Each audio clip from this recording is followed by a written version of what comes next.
কক্সবাজার সৈকতের বালিয়াড়ি দখলমুক্ত করতে অভিযান চালিয়েছে জেলা প্রশাসন।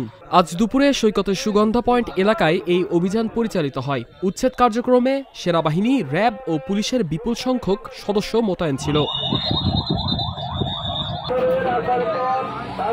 এর আগে বেলা 11টার দিকে জেলা প্রশাসন বালিয়াড়িতে বসানো দোকানপাট ও স্থাপনা সরিয়ে নিতে সময় বেঁধে দেয়। এ সময়ের মধ্যে অনেকেই টং দোকান সরিয়ে নেয় এবং বালিয়াড়ি থেকে তুলে সড়কে ফেলে রাখে।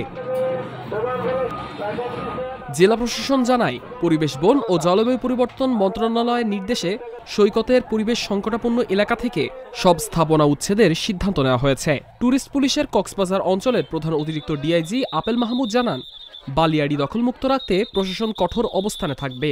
কেউ যেন আর নতুন স্থাপনা তৈরি না করে সে বিষয়ে সতর্ক করা হয়েছে।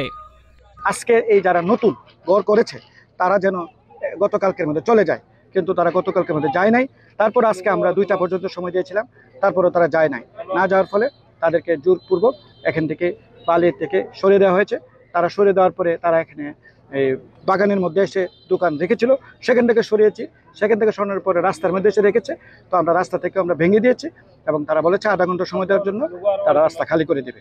তবে আমরা সফল হয়েছি যে বালিয়াড়ি উচ্ছেদ হয়েছে এবং বালিয়াড়িতে যারা লাল দোকান দিয়েছিল, যারা সিন্ডিকেট, দুষ্কৃতিকারী এবং সন্ত্রাসের মতো তারা আচরণ করেছে, তাদেরকে আইনানুগ ব্যবস্থা নেওয়া হবে এই ধরনের কাজ যদি ভবিষ্যতে করে থাকে।